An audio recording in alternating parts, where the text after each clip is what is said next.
भक्ति के अनेक साधन हैं। बड़े बड़े महापुरुषों ने, ऋषियों ने, ब्रह्म ऋषियों ने भगवत प्राप्ति की बड़ी साधनाएं बताई है, व्याख्याएं की है। यहाँ उत्तमा भक्ति का क्या स्वरूप है, बहुत समझने का विषय है। सर्वोत्तम भक्ति का क्या लक्षण है, तो बोले अन्याभिलाषिता शून्यम ज्ञान कर्माद्यनावृतम आनुकूल्येन कृष्णानुशीलनम भक्तिरुत्तमा। जो सौंदर्य माधुर्य निधि बड़े बड़े महात्मा, बड़े बड़े ब्रह्मज्ञानी तपस्वियों के भी मन को बरबस खींच लेते हैं। बड़ी अद्भुत रूप माधुरी जिनकी है, अनंत प्रभुता है जिनकी, अनंत ऐश्वर्य है जिनकी। भगवान देवादिदेव महादेव और ब्रह्मा जिनकी आज्ञा का पालन करते हैं, जो उनके चिंतन में रहते हैं, वो सबके मूल आश्रय तत्व भगवान श्री कृष्णचंद्र जो। अनुकूलता युक्त अनुशीलन, उत्तमा भक्ति का लक्षण श्री कृष्ण अनुकूल लेना। उत्तमा भक्ति अनुकूलता अर्थात श्री कृष्ण की रुचि में रुचि मिलाकर। कैसे जानेंगे श्री कृष्ण की रुचि क्या है? संपूर्ण गीता भगवान की आज्ञा है। भागवत में एकादश स्कंद में उद्धव जी को जो आदेश कर रहे हैं, हम सब भक्तों को आदेश कर रहे हैं। भगवान श्री कृष्ण की आज्ञा के अनुसार ही शरीर से क्रिया हो, वाणी से हम वही बोले जैसा भगवान का आदेश है, मन वही निरंतर कार्य करे जो भगवान की प्रियता का। इसे कहते हैं श्री कृष्ण अनुकूलेन प्रतिकूलस्य विसर्जनम। एक भी प्रतिकूल शरीर से आचरण ना हो, वाणी से शब्द ना हो, मन से संकल्प ना हो। श्री कृष्ण को प्रसन्न करना, श्री कृष्ण को सुख प्रदान करना, उनकी आज्ञा में रहना, ये अनुशीलन रूपा भक्ति श्री कृष्ण अनुकूलेन है। प्रभु के अनुकूल चलना। इस भक्ति की दो उपाधियां हैं उत्तमा भक्ति की। एक है अन्याभिलाषिता और एक है कर्म ज्ञान योगादिका। एक भी उपाधि जब तक रहती तब तक प्रेम का प्रादुर्भाव नहीं होता। जो उत्तमा भक्ति है वो अन्याभिलाषिता शून्य है, लेकिन अन्य कोई अभिलाषा है या कर्म या ज्ञान से संबंध है तो प्रेम प्रकट नहीं होगा। कल एक ज्ञानी आए थे, उन्होंने कहा कि हम 1.5-2 वर्ष से आपको सुन रहे हैं, बहुत परिवर्तन हुआ है, अच्छा लग रहा है, पर बीच बीच में हमारा मन उदास हो जाता है। आप प्रेम की बात करते हो, भगवान की बात करते हो, आप भक्ति की बात करते हो, तो भक्ति तो द्वैत है और थोड़ा हमको ज्ञान मार्ग अच्छा लगता है द्वैत। तुमने कहा कौन से ज्ञानी हो तुम? प्रेम और भक्ति तुम अभी द्वैत समझते हो? अभी कहा तुम, अरे अद्वैत के आगे की प्रेम भक्ति की वार्ता हो रही, तुम समझ कहां पा रहे हो? दृष्टि गई तो बढ़िया मांग कढ़ी हुई थी और बढ़िया। तो हम कहा प्रभु अभी तो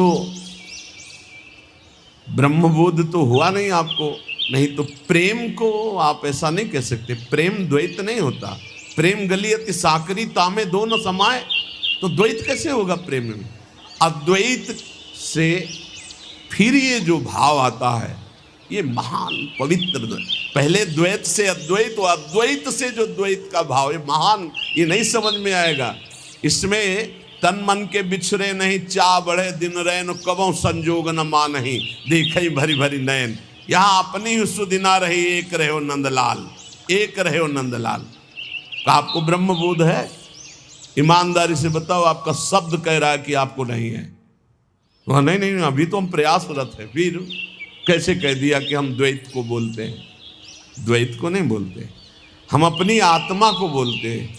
आत्मा हरिवंश प्रगट परमानंद श्री हरिवंश। हम आत्म गुणगान कर रहे हैं, किसी और का गुणगान थोड़ी कर रहे हैं। आत्मा हरिवंश, हा हरि रा राधा बा वृंदावन सा सहचरी। वृंदावन में विराजमान सहचरियों के मध्य में श्यामा श्याम कौन है? हमारी आत्मा है। आत्मा हरिवंश प्रगट परमानंद श्री हरिवंश प्रमाण मनम। श्री हरिवंश विदित विधि वेदम, श्री हरिवंश जो तत्व अभेदम। हम अभेद तत्व का वर्णन कर रहे हैं। कहाँ हो तुम? भेद में हो, इसलिए तुम्हें भेद का चश्मा लगा है तो भेद ही दिखाई देगा, और अभेद का चश्मा लगा है तो अभेद दिखाई देगा। कर्म ज्ञान योग आदि मिश्रण नहीं है हमारी भक्ति में, ये विशुद्ध भक्ति है। अब या में मिलो नहीं मिले न कछु, जब खेलत रास सदा बल में। अभिलाषा भोग कामना की और मोक्ष कामना की, इन दोनों की कामनाओं का त्याग करने वाला अन्याभिलाषता शून्य है, ना भोग की और ना मोक्ष की। और यहां ज्ञान अहम ब्रह्मास्मि, इसकी जरूरत नहीं है। यहां योग हठ योग आदि की जरूरत नहीं है। यहां कर्म किसी फलाकांक्षा से नहीं होता है, किसी लौकिक पारलौकिक भोगों के लिए नहीं होता है। हाँ, यहां ज्ञान है क्या? भगवान की दिव्य मंगलमय रहस्य का, स्वरूप का, भजन का, तत्व का, सब में विराज। सर्वान वस्तुतया निरीक्ष परम स्वाराध्य बुद्धिर्मम। यहां योग है पर हठ योग नहीं। यहां चित्त की वृत्ति का निरोध करके निरंतर प्रियालाल में स्थित रखना, ये योग है। भगवान के रूप गुण लीला चरित्र आदि में तल्लीन रहना, ये योग है। यहां कर्म है, लोक परलोक के भोगों के लिए नहीं, प्रियालाल की सेवा के लिए। तो ज्ञान योग, अष्टांग योग या कर्म योग यहां इस तरह से नहीं है, प्रेम भक्ति का वर्धन करने वाला है। जो सकाम भक्त है, प्राय लाखों भक्तों में कोई एक निष्काम होता हो तो होता हो, उसमें भी संशय है नहीं। लोक परलोक की, मोक्ष की, कल्याण की, पापनाश की, सुख की कामना कुछ न कुछ बनी ही रहती है। सकाम भक्ति 3 प्रकार की होती है। जो भोगों की चाह, या हमारा नाम हो जाए, हमारी कीर्ति हो जाए, हमारा ऐश्वर्य हो जाए। बड़ा विचित्र खेल है। अपना नाम करना, गुणगान प्रभु का गा रहे हैं, नाम अपना चाहते हैं। कीर्ति प्रभु की गा रहे हैं, कीर्ति अपनी चाहते हैं। प्रभु की बात कर रहे हैं, प्रतिष्ठा अपनी चाहते हैं। भक्ति का स्वांग है, कामना है, यश कीर्ति नाम प्रतिष्ठा, विषय भोग, ऐश्वर्य, समुदाय। जिनके एक रोमकूप में अनंत ब्रह्मांड वास करते हो मेरे प्रीतम है, वो काफी हैं, तुम्हारी जरूरत नहीं। तुम्हें जरूरत हो तो आओ, हमें तुम्हारी जरूरत नहीं है। तुम्हें जरूरत है तो द्वार खुला है। दिखरावा माते तिन अद्भुत रूप, प्रचंड रोम रोम प्रतिलागे, कोटि कोटि ब्रह्मांड, ब्रह्मांड निकाया निर्मित माया, रोम रोम प्रतिवेद कहे। आए हो तो भगवान है आप, हमारे आदर है। कभी ना आओ तो प्रश्न नहीं होगा। आए की हुज्जत नहीं, गए की तलाश नहीं। भरोसो दृढ़ इन चरणन के रो। जब हमारे अंदर सकामता होती है तो विषय भोग की, यश कीर्ति की, ऐश्वर्य की, मान प्रतिष्ठा की, तो वो भक्ति रूप ले लेती राजसी भक्ति। और जब किसी को दंड देने की, हिंसा की, पीछे आपने सुना होगा जो राधा कृष्ण में भेद बुद्धि करते हैं, जब तक सूर्य चंद्र रहता है तब तक कालसूत्र नरक में रहते हैं। सुना हो तो नरक भोगेगा, तुझे कोई नहीं बचा सकता, क्योंकि ब्रह्म ऋषियों ने लिखा है। वो साप नहीं है, वो क्रोध नहीं, वो हिंसा नहीं, वो दंड नहीं। वो जो दंड विधान लिखा हुआ है, जैसे अभी का जो परा स्त्री से भोग करता है वो इस नरक में डाला जाता है, और वहां लोहे की तपती हुई स्त्री से हजारों वर्षों तक उसका आलिंगन कराया, ले भोग। अब ये शाप नहीं है, ये दंड विधान है। उस विधान का फल वर्णन किया जाता है। जो दूसरे की हिंसा करने के लिए, दंभ दिखावा करने के लिए, मत्सरता, ईर्ष्या, द्वेष, ये तामसिक भक्ति। भक्ति तो करता है पर तामसिक भक्त है। और जो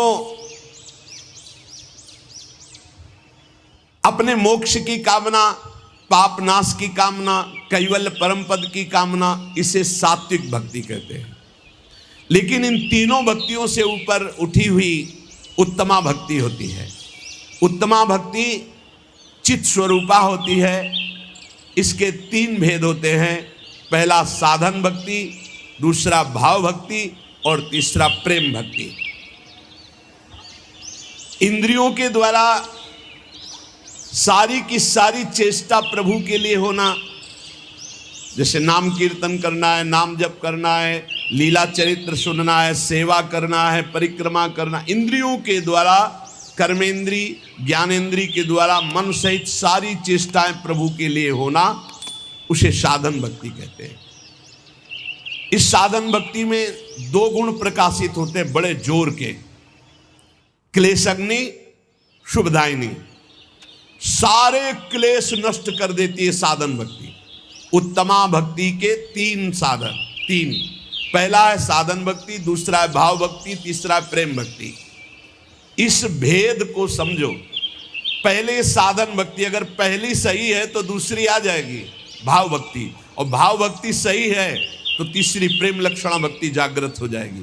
पहली में ही कितना लाभ शुरू हो जाता है साधन भक्ति में। क्लेशग्नि, संपूर्ण क्लेशों का नाश हो जाता है।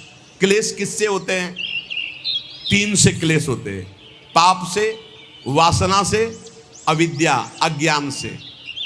जब हम साधन भक्ति करते हैं, साधन भक्ति का मतलब समझे, मन सहित पांच ज्ञानेंद्रियों, पांच कर्मेंद्रियों से जितना कुछ बन रहा है वो सब प्रभु की प्रसन्नता के लिए। उस साधन भक्ति के दो प्रभाव प्रकट होंगे। संपूर्ण क्लेशों का नाश। क्लेश किससे होता है? तीन बातों से। पाप से क्लेश होता है, वासना से क्लेश होता है और अज्ञान से क्लेश होता है। ये साधन भक्ति में ज्ञान प्रकाशित हो जाता है, संपूर्ण वासनाएं भस्म हो जाती है और पाप नष्ट हो जाता है। इसलिए क्लेशग्नि, संपूर्ण क्लेश का नाश साधन भक्ति में ही हो जाता है। और शुभदायिनी, कभी कभी अज्ञान के कारण आरोप भगवान में करते हैं कि भगवान हम पर कृपा नहीं किए, इतनी भक्ति की, इतना नाम जप किया, लेकिन पूर्व प्रारब्ध जो है वो बहुत बलवान है। जब शरीर रचा गया उसी समय प्रारब्ध रचा गया, आपके साथ घटनाएं घटेंगी, इसीलिए नाम जप कर लो। प्रारब्ध और अप्रारब्ध। प्रारब्ध जिसका पाप फल प्रकट हो चुका है, भोगो। अप्रारब्ध अभी आने वाला है, पहले से निश्चित है कि 55 वर्ष की अवस्था में आपको ये भोगना है। पक्का भोगोगे, चाहे जितना भजन करो। भोगने की सामर्थ्य भजन से मिल जाएगी। प्रारब्ध को मिटाना बहुत कठिन है, और जब मिटाने वाला भजन हो जाता है तो मिटाने की इच्छा नहीं रहती, क्योंकि भगवत प्राप्ति के नजदीक पहुंच चुका है। तो लौट कर कौन, जैसे सांप अपनी केचुल की तरफ नहीं देखता, ऐसे भगवत प्राप्ति के योग्य महात्मा शरीर की तरफ नहीं देखता। तो पाप का बीज वासना है, इससे हमारे पूर्व पाप हुए। दो प्रकार के प्रारब्ध बन चुके हैं, एक प्रारब्ध, एक अप्रारब्ध। प्रारब्ध जो हम भोग रहे हैं, अप्रारब्ध जो आगे भोगने वाला है। पाप की बीज वासना इस जन्म भी पाप करा रही है, तो हम जब साधन भक्ति करते हैं तो इस जन्म की वासना का नाश होता है, और पूर्व स्टॉक जो पापों का है उसका नाश हो जाता है। और अविद्या जिसके कारण पाप हो रहा था, वासना बन रही थी, उसका नाश हो जाता है, पर प्रारब्ध बना रहता है। ये अज्ञानी जन ना जानने के कारण कहते हैं कि अरे भजन शुरू किया, बड़ा कष्ट भोग रहे हैं, तो क्या भजन का फल है? अनंत जन्मों से भोगते चले आ रहे हो, पाप कर्म करते चले आ रहे हो, तुम्हें पता नहीं। लोगों की समझ में ही नहीं आता। मछली को जल तरोई कहते हैं, तो तुम कौन सी तरोई होगे? तुम्हें भी पता होना चाहिए, पक्का मत्स्यावतार भगवान ने लिया है कि नहीं लिया? मत्स्यावतार भगवान ने लिया है। और तुम मछली को जल तो नहीं करते हो, कढ़ाई में तल के खाते हो, तो तुम भी तले जाओगे। अब एक बार के आहार में कितने जीव खाते हैं लोग, कितना पाप कर रहे हैं। अज्ञानियों को ब्रह्मा भी नहीं समझा सकते। मूर्ख हृदय न चेत, चाहे गुरु मिले बिरंच सम, फूलई फरई न बेत। बांस में चाहे जितनी खाद पानी लगा दो, वहाँ सेव संतरा नहीं लगने वाले। ऐसे ही जो मूर्ख स्वभाव के लोग होते हैं, नहीं समझने वाले। जब साधन भक्ति का अनुष्ठान किया जाता है तो उससे दो प्रभाव प्रकट होते, क्लेश अग्नि और शुभदायिनी। क्लेश अग्नि, पाप से क्लेश होता है, वासना से क्लेश होता है, विद्या, तीनों का नाश हो गया। लेकिन प्रारब्ध और अप्रारब्ध, आगे आने वाला भोग, ये दोनों भोगने पड़ेंगे। इसलिए हिम्मत जुटाओ, नाम जप के द्वारा इतने बलवान बनो कि प्रारब्ध आवे और हंसते हुए भोग लो। प्रारब्ध का नाश करने की जब योग्यता आती, तब नाश करने की इच्छा नहीं रह जाती। और जब तक नाश करने की इच्छा, तब तक योग्यता नहीं आई। सब क्लेशों का मूल कारण भगवान का भजन न होना, भगवत विमुखता है। तो जब हम भक्तों के संग के प्रभाव से साधन भक्ति का अनुष्ठान करते हैं, तो सारे क्लेशों का, दुखों का नाश हो जाता है। अब आगे दुख नहीं है, बस इतना ही है रास्ता जिसको आप भोग ले। सर्व दुख नाशकत्व, ये क्लेश अग्नि से हो गया। अब शुभ का अर्थ है साधक के जीवन में परम मंगल, परम आनंद का विधान। ये नाम से प्रकट होता है। श्री हरिवंश चंद्र शुभ नाम, सब सुख सिंधु प्रेम रस धाम, जाम घटी बिसरे नहीं। एक क्षण न बिसरो, हर समय नाम जप करो, ये महाशुभ प्रकाशित कर देगा।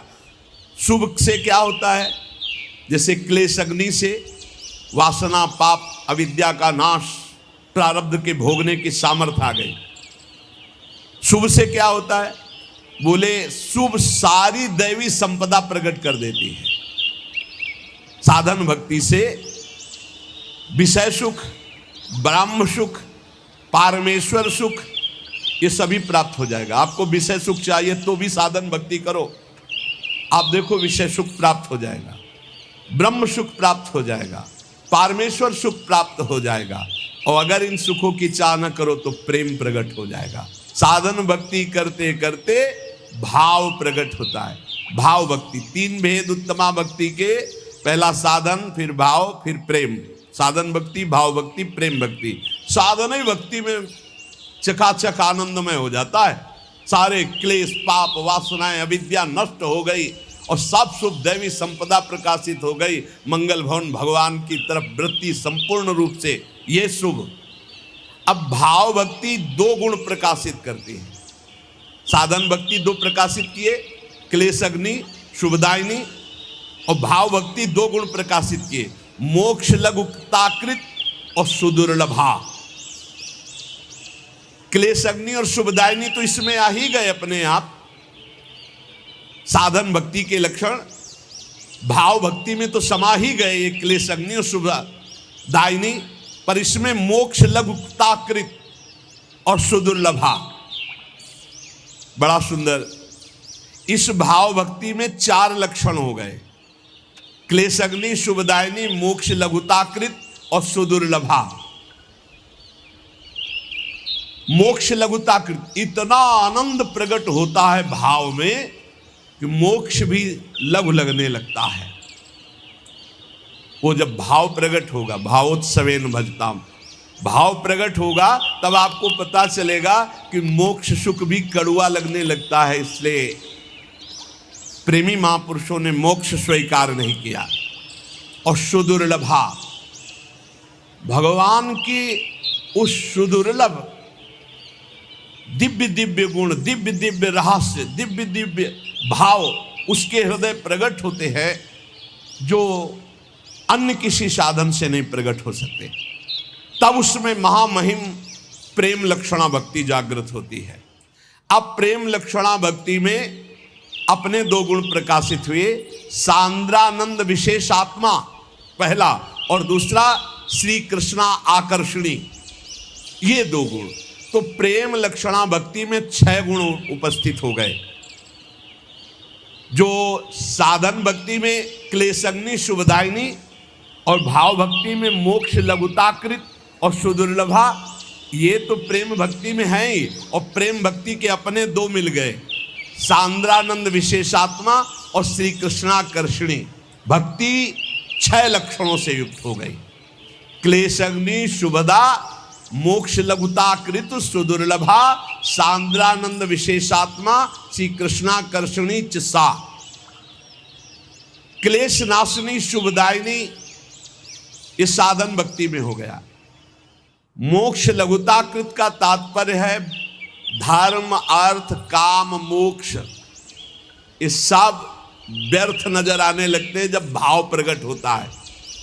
श्रीमद् राधा सुधा निधि में धर्माद्यर्थ चतुष्टयम विजयताम किम तद वृथा वार्ताया, धर्म अर्थ काम मोक्ष की बेकार की वार्ता हमारे सामने कहते हो, जगत में विजयी रहे मेरे सामने। जैसे भाव में डूबे हुए भरत जी महाराज कह रहे हैं, अर्थ न धर्म न काम रुचि गति न चहो निर्वाण, जन्म जन्म रति राम पद यह वरदान नान। तो मोक्ष लघुताकृत का तात्पर्य है सालोक्य सारूप्य सामीप्य सारिष्ट सायुज्य, 5 प्रकार के मोक्षों का भी त्याग। दीयमानम न गृहणन्ति बिना मत सेवनम जनाहा। धर्म अर्थ काम की तो बात जाने दो, 5 प्रकार के मोक्षों का भी त्याग हो जाता है जब भाव भक्ति का प्रादुर्भाव होता है। और सुदुर्लभा, सब सिद्धियां, बड़े बड़े सुख, बड़े बड़े लाभ, बड़े बड़े रहस्य, ये सब उसके सामने होते हैं जो भाव भक्ति में डूबा हुआ महापुरुष है। परंतु वो अपनी भाव भक्ति की प्रधानता से शीघ्र उन सबको क्रॉस करके प्रेम में पहुंचने वाला है, इसलिए किसी को स्वीकार नहीं करता, सब कुछ न्यौछावर कर देता है अपने प्रीतम के लिए और कृपा पर निर्भर हो जाता है। तब उसके अंदर प्रेम लक्षणा भक्ति जागृत होती है और उसका गुण प्रकट होता सांद्रानंद विशेषात्मा। ये सांद्रानंद विशेषात्मा करोड़ों ब्रह्मानंद को भी इस प्रेमामृत के सामने नहीं गिनता। जिसके अंदर ये प्रेम लक्षणा भक्ति जागृत हो गई, एक ब्रह्मानंद क्या, करोड़ों ब्रह्मानंद भी उस प्रेमानंद के सामने एक कण की तुलना के भी बराबर नहीं। अपार अचिंत महाप्रेम सुख उस भक्त को प्राप्त होता है जिसके अंदर प्रेम लक्षणा भक्ति जागृत हो जाती है। और श्री कृष्णा आकर्षणी, बहुत जोर की महिमा इसमें। उसके आराध्य देव उसके पीछे पीछे बसीभूत होकर घूमते, प्रेम लक्षणा भक्ति से जो युक्त हो गया। एकादश स्कंद में भगवान ने स्वीकार किया, श्रीमद् भागवत में कह रहे हैं कि निरपेक्षम मुनिम शांतम निर्वैरम समदर्शनम अनुब्रजाम्य हम नित्यम पूये यत्रंगुरेणु भी। जो निरपेक्ष है, किसी की अपेक्षा नहीं रखते, मननशील है, हर समय मेरा मनन करते रहते मुनिम। और शांतम, जो हर द्वंद्व को शांत भाव से सह जाते हैं। निरपेक्षम मुनिम शांतम निर्वैरम, जिनका संसार में किसी से भी द्वेष नहीं। समदर्शनम, जो सब जगह मेरे को देखते हैं, समता के भाव को प्राप्त हो गए। ऐसे महात्माओं के पीछे मैं डोलता हूं कि उनकी चरण रज मेरे ऊपर पड़ जाए। श्री कृष्णाकर्षणी का अभिप्राय है कि ऐसे प्रेमी भक्त के पीछे पीछे भगवान वशीभूत होकर डोलते हैं। भक्तन पाछे यो फिरे ज्यों बछड़ा संग गाय। उपासक को उत्तमा भक्ति का अनुष्ठान करना चाहिए, जिससे भगवत प्रेम का हृदय में प्रादुर्भाव होता है। उत्तमा भक्ति के लिए साधन भक्ति अत्यंत अनिवार्य है। और साधन भक्ति का स्वरूप श्री महामहिम दादू दयाल जी कह रहे हैं, हम जीवें इहि आसरे सुमिरन के आधार, दादू छिटके हाथ सो तो हमको बार न पार। बड़े महापुरुषों ने कहा है कि सुमिरन चल रहा तो हम जी रहे हैं, अगर सुमिरन नहीं तो हमारी मृत्यु समझो। परम महामहिम श्री नानक साहब जी की भी कि नाम है तो हम जीवित है, नाम नहीं तो। अगर नाम छूटा, सुमिरन छूटा, तो मानो हमारी मृत्यु हो गई। हमारा जीवन ही नाम है। ये ऐसा उत्तमा भक्ति के लिए सुमिरन चाहिए। उत्तमा भक्ति का साधन इस कोटि का चाहिए कि नाम है तो हम जीवित हैं, नाम नहीं तो देवर्षि नारद जी कह रहे तद स्मरणेन परम व्याकुलते थी। हम परम व्याकुल हो जाए, नाम छूट जाए तो। भाई यहाँ राग द्वेष नाना प्रकार के विकारों की धूम मची हुई है और उसको हटाने के लिए नाम है, उसको पकड़ नहीं रहा साधक। दादू विषय विकार सो जब लग मन राता, तब लग चीत न आवई त्रिभुवन पति दाता। जब तक मन विषयों में लगा हुआ, नाम जप नहीं कर रहे तो तुम्हारा चित्त त्रिभुवन पति भगवान में रति को प्राप्त नहीं हो सकता। दादू अहनिश सदा शरीर में हरि चिंतत दिन जाई, और प्रेम मगन लय लीन मन अंतर गति ल्यो लाई। शरीर में जब तक प्राण है तब तक हरि चिंतत दिन जाए, रात दिन हमारा प्रभु के चिंतन में जाए। प्रेम मगन लय लीन मन अंतर गति ल्यो लाई। अंतर ही अंदर चिंतन चल रहा प्रभु का निरंतर। दादू आनंद आत्मा अविनाशी के साथ, प्राणनाथ हृदय बसे तो सगल पदार्थ हाथ। यदि तुम्हारा भगवत चिंतन चल रहा है, परमानंद में प्रभु की अनुभूति हो रही है हृदय में, तो क्या बकाया रह जाएगा। ये मारे घूम रहे जीव, विश्वास नहीं कर रहे, विश्वास नहीं हो रहा, नाम पे विश्वास नहीं हो रहा, भजन पे विश्वास नहीं हो रहा। अंतर्गति हरि हरि करे तब मुख की हाजत नाही, सहजय धुनि लागी रहे दादू मन ही माही। पहले मुख से शुरू करो नाम जप करना, फिर उपांशु में आता, फिर मानसिक। जब मानसिक आता है तब कोई समझाने की जरूरत नहीं, अपने आप आनंद में डूब जाओगे। ज्यो घुन लागे काठ को लोहे लागे काट, काम किया घट जाजरा दादू 12 बाट। जैसे गेहूं में घुन लग जाए तो ऊपर गेहूं दिखाई देगा लेकिन अंदर बेकार हो जाएगा। लोहे को जैसे काटने वाला काट डालता है, ऐसे ये वासनाएं काट डालती है साधक को। इसलिए वासना से बचने के लिए उपासना अनिवार्य है। उपासना हर समय अपने आराध्य देव के समीप रहना। कैसे? चिंतन से रहना। दादू कहे जो तू राखे साइया, तो मार सके ना कोई बाल न बाका कर सके जो जग बैरी हो। यदि नाम निरंतर चल रहा, मेरा ईश्वर मेरा प्रीतम मेरी रक्षा कर रहा है, तो काम क्रोध लोभ मोह मद मत्सर ये बाल बाका भी नहीं कह सकते। जे सिर सौंप्या राम को सो सिर भया सनाथ। आहा, दादू दे उरण भया जिसका तिसके हाथ। प्रभु ने दिया था जीवन, प्रभु को समर्पित कर दिया। जो प्रभु को समर्पित कर दिया, जिसका सर प्रभु के हाथ में, कौन त्रिभुवन में ऐसा पैदा हुआ कि उसका बाल बाका भी कर सके। हाँ, प्रभु मंगल विधान करते रहते हैं, वो बड़े बड़े भक्तजन जानते। बाहरी लोग तो कहेंगे उनको कष्ट दिया गया, उनको कष्ट दिया गया, लेकिन जिनको कष्ट दिया जा रहा है उनको वो परमानंद है जो केवल उनका हृदय जानता है, दूसरे नहीं जानते हैं। इसलिए दादू जो साहब को भावे नहीं, सो सब परिहरि प्राण। मनसा वाचा कर्मना जेतु चतुर सुजान। जो तुम्हारे इष्ट को अच्छा नहीं लगता वो कभी मत करो। यदि इष्ट के विपरीत करोगे तो धोखा ही मिलेगा। जो उपासक अपने इष्ट के थोड़ा भी प्रतिकूल करेगा तो हृदय जलता रहता है। जो साहब को भावे नहीं, सो सब परिहरि प्राण। संतों से इसीलिए सुना जाता है कि उनका अनुभव भी होता है। किसी साधक से कह रहे थे कि तुम्हें सिद्धावस्था प्राप्त करने के लिए कोई विशिष्ट साधना नहीं करनी, क्योंकि जैसे बट वृक्ष की छाया में बैठे हुए को धूप नहीं लग सकती, ऐसे गुरु कृपा पात्र को माया नहीं सता सकती। बस तुम एक आज्ञा का पालन करो, असंग रहो। शरीर से असंग रहो और मन से भी असंग रहो, अपने आप सिद्ध हो जाओगे, अपने आप भगवत प्राप्त हो जाओगे। जो गुरुजनों के वचनों को मान ले तो सिद्धि गुरुजनों के वचनों में होती है। मोक्ष मूलम गुरु कृपा, समझो पहले, मोक्ष मूलम गुरु कृपा। तुम ऐसा करो तुम्हारा काम हो जाएगा। भला ऐसा करने से काम कैसे हो सकता है? खत्म खेल, गए तुम।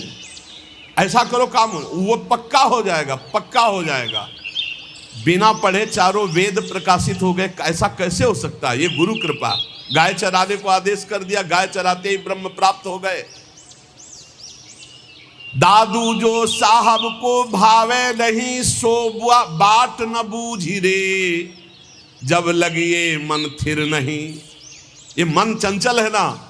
साहब कहते हैं इस गली चलो, वो नहीं, वो इस गली चलेगा। अरे वो रास्ता नहीं चलना जिसमें हमारे साहब का आदेश नहीं।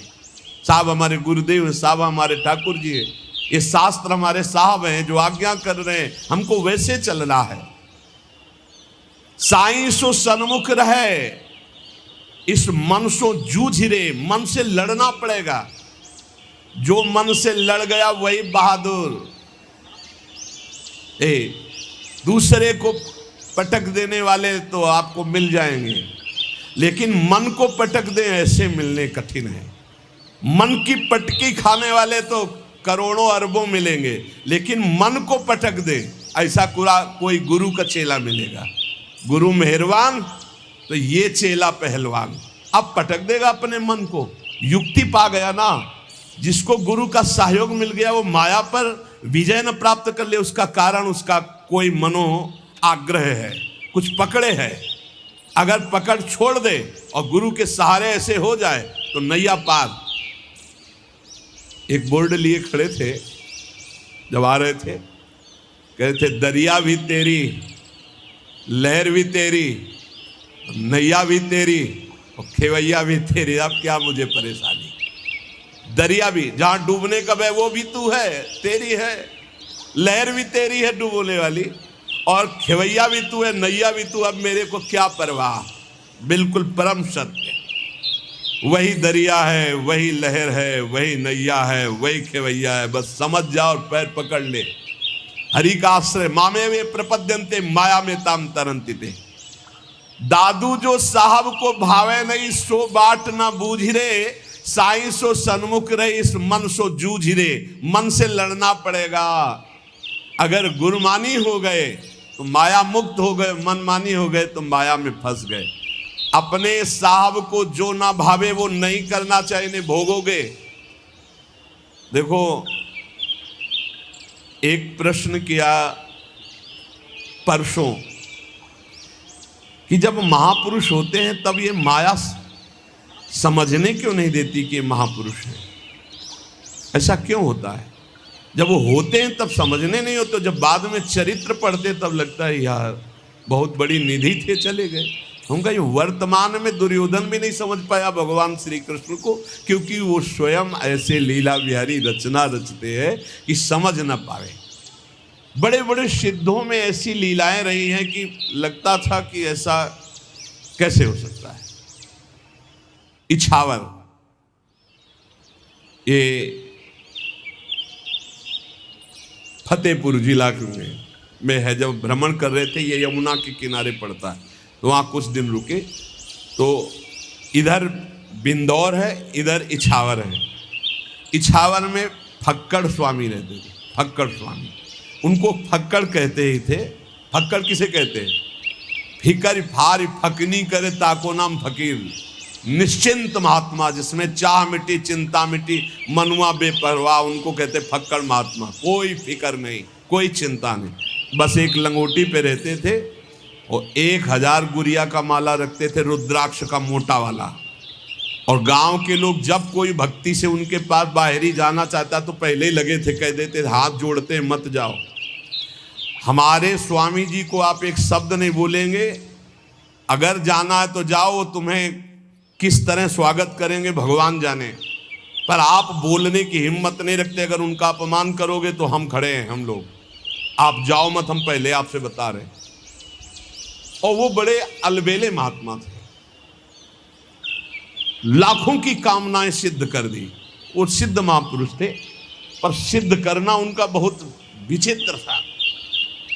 एक पुलिस विभाग के बड़े अधिकारी थे, उनके संतान नहीं हो रही थी। सुना फक्कड़ बाबा के पास समस्त कामनाएं पूर्ण हो जाती हैं, तो पूरे अपने लाभ लश्कर के साथ गांव के लोग पहले ही लगे रहते, बाहर दूर, उनको भी नजदीक नहीं रहने देते फक्कड़ स्वामी, दूर से उनका साहब हाथ जोड़ते मत जाओ। बोले नहीं, हम तो बड़ी श्रद्धा से जा रहे हैं। बोले वहाँ श्रद्धा की पूजा नहीं होती, वहाँ दूसरी श्रद्धा चलेगी।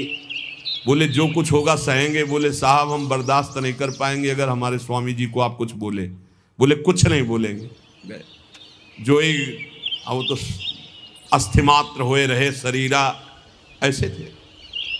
जो ही दृष्टि गई सो शास्त्र नाम की तरह गालियां शुरू कर दी। अद्भुत, ये बड़ी विचित्र गति। इसीलिए बाद में कैसे, अब वो तो सत्संगी होंगे तभी इतना सहनशील थे।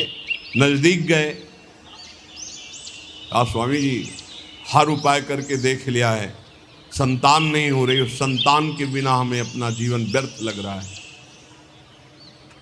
पत्नी बगल में होगा, प्रणाम करो।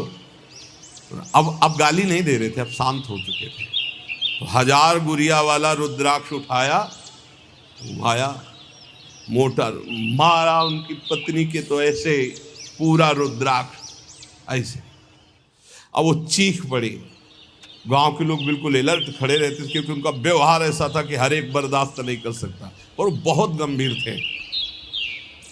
ऐसे ही खड़े रहे। तो उनका जा, जब हो जाए अब आना, यहाँ संतों का भंडारा कर दो। ऐसे सिद्ध पुरुष, बड़े बड़े महापुरुषों ने जो चेष्टाएं की, उनको उस समय समझ पाला कि ये साक्षात श्री भगवान है। बड़ा मुश्किल है, बड़ा मुश्किल है। और जब वो पधार जाते हैं, उनके जब चरित्र लिखे जाते हैं, तब समझ में आता है कि ओहो, ये तो ऐसी बड़ी निधि। जब लग ये मन थिर नहीं, तब लगी परस न होई। दादू मनवा थिर भया, सहजे मिला सोई। वो यहीं बैठा है, परमात्मा आप में बैठा है, आपके समीप बैठा है, आपके आसपास है। आपका मन विश्वास कर ले, आपका मन स्थिर हो जाए, आपका मन प्रेम से युक्त हो जाए, अभी भगवत साक्षात्कार कहीं दूर नहीं है। ते समाज गिरजा में रहू, अवसर पाई बचन एक कहू। हरि व्यापक सर्वत्र समाना, प्रेम ते प्रगट होए मैं जाना। जब प्रथम गुरुदेव भगवान 2 वर्ष के बाद अंतर ध्यान हुए, तब जो घाटा लगा, उसकी पूर्ति वृंदावन में आकर के श्री जी ने की। गुरुदेव भगवान पुनः इस रूप में मिले, नहीं तो जो हृदय पूरा जलता रहा उसको कैसे बताएं। गुरु की छाया में रहने वाला उपासक कैसा निर्विघ्न होता है, और जब छाया हटती है तो पूरी धूप सहनी पड़ती है, और उस धूप को सहकर माया की कोई आगे निकल जाए, कोई बिरला ही होता है। इसलिए धन्य भाग हैं जो गुरु छत्र छाया में है। इसलिए साहब की आज्ञा से चले, मन से लड़ाई लड़े, मनमानी कोई भी आचरण ना करे। कहा हमारा मान मन, पापी परिहरि काम। विषयों का संग छोड़ दे, दादू मिली है राम। अरे मन पापी, अब मेरा कहा मान दे। ये विषयों का संग छोड़ दे, विषयी पुरुषों का संग छोड़ दे, देख तुझे भगवान मिल जाएंगे। भगवान की प्राप्ति कठिन नहीं है, विषयों का राग छोड़ना बड़ा कठिन है।